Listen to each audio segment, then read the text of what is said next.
Romain Chaumet, bonjour. Bonjour. Vous êtes cofondateur et directeur des opérations de la société Isance. Tout à fait. Expliquez-nous le positionnement de votre entreprise. Donc Isance est une société de stratégie de consulting IT qui est spécialisée dans 4 domaines, que sont l'e-business, le cloud computing, la business intelligence et bien sûr les big data.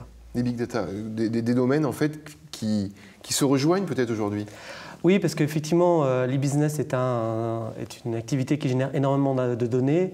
En plus, nous, on projette cet e-business dans le cloud computing. On branche depuis longtemps des tableaux de bord et on fait de l'analytique dans cette donnée.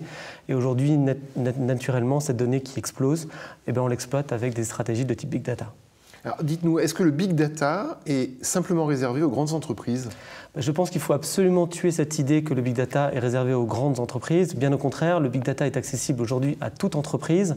Toute entreprise qui produit beaucoup de données peut accéder en fait aux bénéfices du big data. Les big data aujourd'hui sont disponibles en mode on-demand via le cloud public. Des acteurs comme Amazon, Microsoft permettent de faire très simplement des analyses de type big data.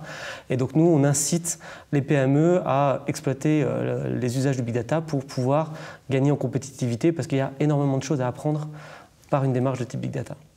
Alors, il se trouve que chez Isance, vous faites beaucoup de veille technologique et notamment vous essayez de détecter les innovations techno. On parle beaucoup d'Hadoop quand on parle de big data, mais pourquoi parle-t-on autant d'Hadoop finalement? Est-ce qu'il y a d'autres technologies qui servent le big data? Alors, il y a bien sûr d'autres technologies qui permettent de mettre en place des plateformes de type big data. Hadoop a la particularité d'être un petit peu la locomotive en fait, du mouvement des types big data. On parle du big data parce que Hadoop en fait, a été mis en place et dérive en fait, de l'approche de Google Map and Reduce. Donc il y a bien sûr plein d'autres acteurs autour de Hadoop, mais il faut bien voir qu'Hadoop c'est le porte-drapeau en fait de la tendance big data. C'est la locomotive. C'est la locomotive, c'est pas forcément la meilleure des technologies. Il y a des technologies qui dérivent d'Hadoop, qui se spécialisent pour faire ou du temps réel, ou pour traiter des données très particulières, ou pour offrir plus d'efficacité. Par contre, Hadoop en fait est la locomotive parce qu'elle bénéficie d'un écosystème extraordinaire.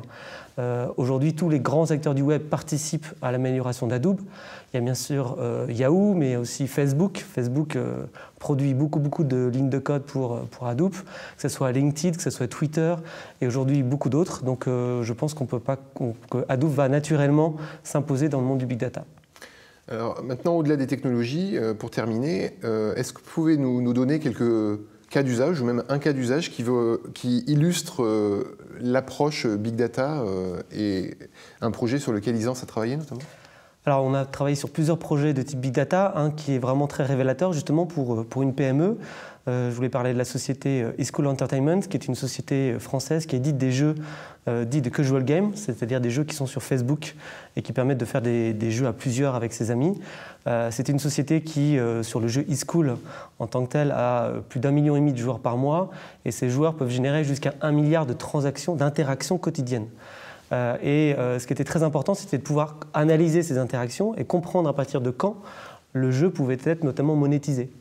Et dès que vous analysez 1 milliard d'enregistrements par jour, vous devez nécessairement basculer sur des architectures et des démarches de type big data. C'est ce qu'on a fait et via le cloud public avec du Hadoop et des traitements de type Map and Reduce, on a pu comprendre quand les joueurs interagissaient, à partir de quand ils étaient des joueurs engagés et des joueurs qu'on pouvait commencer à monétiser.